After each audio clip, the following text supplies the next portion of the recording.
Welcome to our podcast series, Identity Dialoguing with the Other and Myself.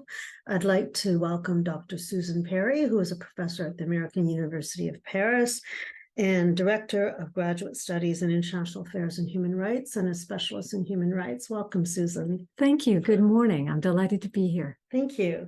Well, we wanted to talk about how identity influences conflict and global conflict. And I wanted to start with a question about how you think identity shapes conflict in the world, and if you could give some examples. Well, identity is subjective. It's a construct. We all identify with usually more than one group. We have multiple levels of identity in our lives. Groups that enter into conflict are groups that feel that their needs are not being met based on their identity in most cases. A good example of this are farmers in Syria who didn't have access to water for their crops and who lost their land and moved into cities and were essentially unaccounted for by urban populations. You have ethnic conflicts, you have religious conflicts. The war in Ukraine is actually a conflict about two different identities, Russian identity and Ukrainian identity. And I think wherever we see conflict in society, in one form or another, it always ties back to a sense of identity. So I was wondering if you could maybe elaborate a little bit more about how identity is played into the instigation and ongoing battle and support of the war in Ukraine. It's an interesting war because it is a war that reminds us that the world not long ago was bipolar. We had a bipolar world. We're working towards a multipolar world, and suddenly a bipolar conflict erupts in the middle of this new construction. In the case of Ukraine, the Russians have a memory, most of it invented, of Rus in Kiev, begun by mobile Vikings intermarrying with local populations, in the 9th century. As Russia itself began to move northward, Kiev and the surrounding area continued to be turned towards Europe, and those who migrated northwards were turned towards the Eurasian continent. So you had a very distinct development of identities between two peoples whom we now consider Russian and Ukrainian today. The problem is that the Russians always considered Ukraine Little Russia. The languages are very similar. They have a similar history, a similar faith. And so consequently, when Vladimir Putin chose to invade Ukraine in February of 2022, and there's no other word for this than invasion, he had to create stories of threatened identity in order to convince his own Russian population that this war was worth the sacrifice in lives. The Ukrainians, many of whom were Russian-speaking, including the president, suddenly had to become more Ukrainian than those who were Ukrainian-speaking and promote a identity that allowed them to defend their recognized territory at great cost as well. And so the entire conflict is based around questions of identity, and there is an omnipresent threat of genocide in this conflict where one side tries to wipe out the identity of the other and merge that identity with their own. And so it's a very deep-rooted conflict. It's a very dangerous conflict. And the two sides that have grown up around this conflict are also very much invested in their sense of identity. So I was wondering how a little bit around the support of the Ukrainian people, how the NATO alliance as a group identity and perhaps as a Western identity has played into either fueling the conflict. We know that Finland has just ascended to NATO. How this is actually influenced. It's an interesting problem. Finland has a long history with Russia. They had two wars against Russia, 39 and I believe 41. They lost a good 10% of their population, about 20% of their territory in those wars. So it's perfectly understandable that in the current context, if they want to remain an independent country, they would want to join NATO. Perfectly, very long border with Russia. NATO is founded on two principles. One is military, the other is human rights, and most of us forget that. And so NATO has an obligation to uphold and promote human rights, regardless of Article 5 and its military commitments to its member states. In the case of Ukraine, there's been a very long discussion. It began with Vladimir Putin's Munich speech in 2008, indicating his displeasure with the fact that NATO was encouraging Ukraine to move away from Russia and to become more democratic. And again, the majority of Ukrainians support some kind of loose or official membership in Europe, as opposed to membership in a Russian Federation of any kind. So this is not a concoction of Ukrainian leaders. It's the general sentiment in most of Ukraine outside of the Russian-speaking areas in the east. So my guess is that Ukraine picked up the banner because the threat of an invasion poses a threat to all of the small countries in Eastern Europe. And to let this invasion go unchecked, first of all, the Ukrainians were going to defend themselves. To let it go unchecked was a threat to the security, a perceived threat, and probably an actual threat to the security of Europe. Of course, Russia is invading because they perceive NATO as a threat to Russian security. So this is a gigantic misunderstanding based on incompatible identities. Right. So I was wondering how we could work with a dynamic definition of identity to contribute to resolving conflict. So I've done a lot of work in Africa, had about 20 missions in post-conflict situations to work with women's groups who are often on opposing sides of the conflict, to rebuild civil society after conflict, because all of these women and men wanted the same things. They wanted to be able to feed their families, to educate their children, to have a future in their country.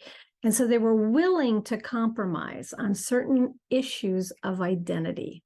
What often happens in post-conflict situations, however, is that one problematic identity is repressed.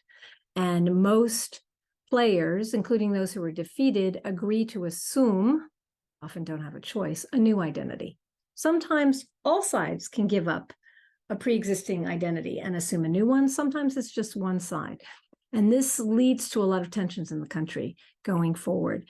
In the case of Ukraine, after the war, when the war ends, because it will eventually end, all Ukrainians will speak Ukrainian. No one will speak Russian after that point in time. And anyone who is sympathetic to Russia will have to leave the country because they won't have a role to play. And I think that's unfortunate because part of Ukraine's richness was its ties to Russia.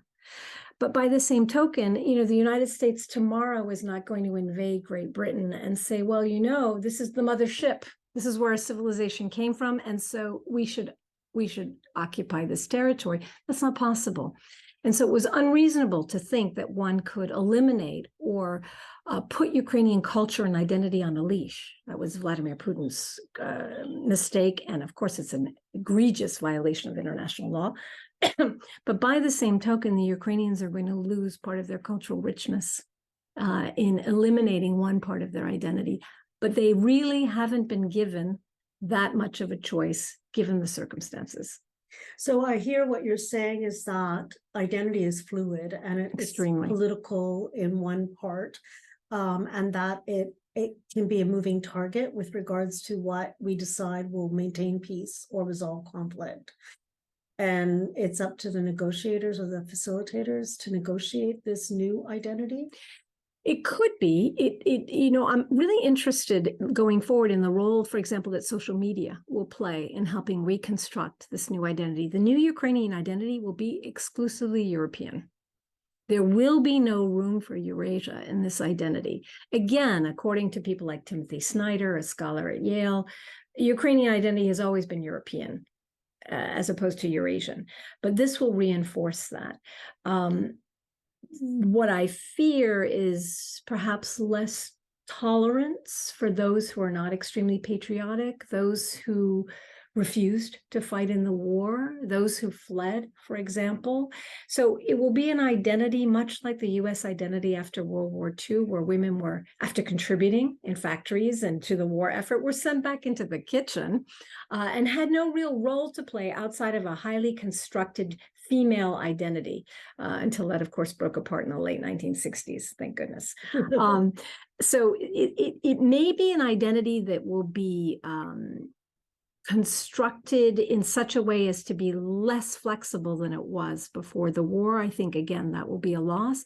Russian identity is a mystery to me. I don't know how Russians will come to terms with such a wasteful war. The United States is engaged in endless wasteful wars. Iraq is a great example. We left a mess behind us when we finally withdrew. It's unclear how Russia will hold together its sense of Russian identity after having expended so much international goodwill and economic capital on this conflict. Right. So I was wondering if you had some examples of tools that have been used to resolve conflict that address identity. So one of the best tools, I think, are tools that center on the future. So you work with children. For example, there are officially between 16 and 17,000 deported Ukrainian children who have been sent into Russia. We know there are 43, according to a recent Yale study, 43 re-education centers, some as far away as Siberia and Eastern Russia. Some of these children are going to be adopted into loving families and be very happy. Some of them are going to remain in camps where there simply be pawns in an exchange strategy. Most of them cannot be happy, having been deported so far away from their place of origin. But it would be absolutely wonderful if after the war, children who have experienced this in Ukraine can be returned to Ukraine. But if they have ties, emotive ties to Russia, that the European Union, for example, could fund annual reunions between Russian and Ukrainian families that love the same child. Those kinds of projects focused on children that bring together two sides of the conflict are perhaps the best tools we have going forward. Income generating projects are wonderful. Skills training projects are wonderful. Rebuilding projects generally, rebuilding schools, hospitals, community centers, all that is wonderful. But the most, the tool that strikes the deepest, is perhaps the most successful, would be tools that focus on how to educate children going forward. This is where Bosnia has failed. By separating out children in educational programs, they don't learn how to live together. And so what was once Yugoslavia is no longer possible. And again, identity becomes narrow. And so we need to have programs that allow Ukrainians to accept the fact that most Russians would have been happier without this war, and to find a way to move forward and recognize that culture. So that brings me to my final question, which is, how can we live with differences in identity in peace? Well, the way you and I have carried on our friendship, right? It's always being curious about the other. And so education systems need to foster curiosity. One of the dangers, of course, of AI is that we may lose our sense of curiosity, particularly in the classroom. Foster a sense of curiosity about the other, cultural exchanges, visits, exploration, literature translated into the other language, art, joint art projects, joint music projects, you name it. But we need to foster that sense of curiosity, because with curiosity comes acceptance, with acceptance comes tolerance, and eventually friendship. Oh, thank you. Thank you for that excellent conversation and elucidating a topic that's in our news today, and giving us a macro perspective. It's been my pleasure, and my best wishes to all Ukrainians and Russians who are hoping for peace as soon as possible. Thank you.